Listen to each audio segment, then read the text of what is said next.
Let's start this video by talking about my history with Sony and why I decided to get the Sony ZV-E1 as my second camera. As you guys know, I am a photographer and I've been doing photography for the longest time. And I have shot with both Canon and Sony cameras for the longest time. I remember my first Sony camera was the Sony a7R III, and I think I got this back in 2018. And I used that camera for a year, but for some reason I just wasn't happy with how the camera felt in hand.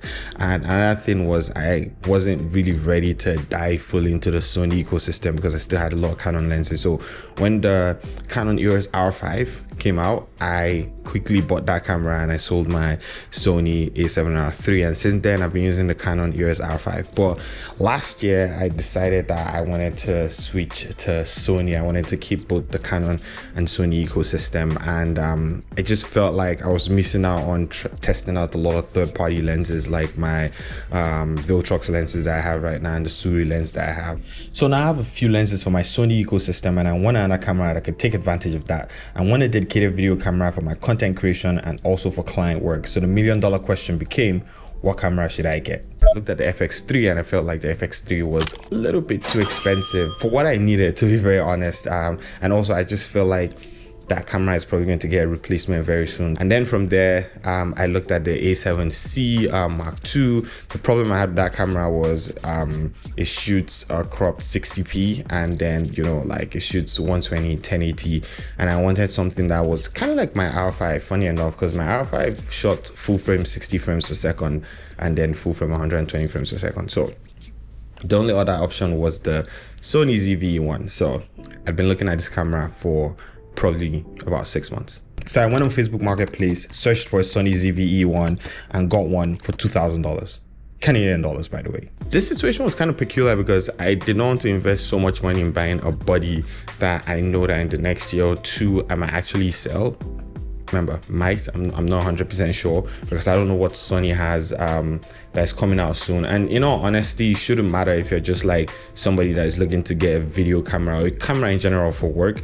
But the reason why I was thinking that way was because I run a YouTube channel, and obviously for me to get views, I would need to get like the newer cameras to talk about. At 2,000 Canadian dollars, I feel like this camera was a really good deal because typically it sells for about 3,400 if you include taxes Canadian. So I saved quite a decent amount of money. And if for some reason a newer body comes out tomorrow and I'm looking to sell this camera to buy something or buy the newer one, I feel like I would not lose a lot of money and I'll still be able to, you know, like have gotten decent use out of this camera. Now there are a few reasons why I decided to go for the ZV-E1. One of them is because of the size. I feel like this camera is really small and I love how small it is.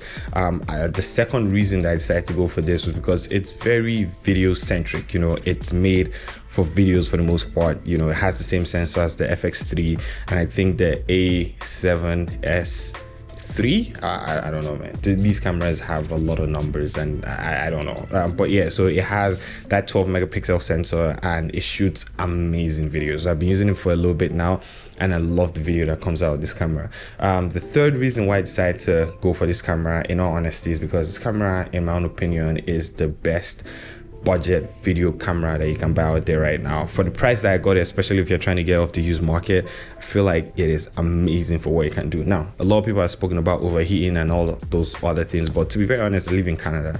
It's pretty cold here. I shoot in pretty controlled environments and I've never had this camera overheat on me in the last 2 weeks that I've had it. So it is pretty good. I know it's summer right now, so it's really hot outside, and I've been taking this camera out and just shooting some B-roll clips here and there. You know, I've used it for a couple talking heads here on YouTube, and also I use it to film some of my content that I post on Instagram. Go follow me there if you're not following me. But yeah, there are a few things I also don't like about this camera, and one of them is once you use the Sony a7R5 to shoot videos, you actually love the fact that you can flip your screen in different orientations. You can pull it out. You know, these are things that, you know, I would say are luxury that you get used to, and whenever you don't find it in other cameras, you're just like, oh my god, this camera sucks because it does not have this. Also, I hate the fact that it does not come with a viewfinder, because there are a lot of times that I've been shooting outdoors and I have raised this camera to my face only to find out that, oh, you know, this thing doesn't have a viewfinder.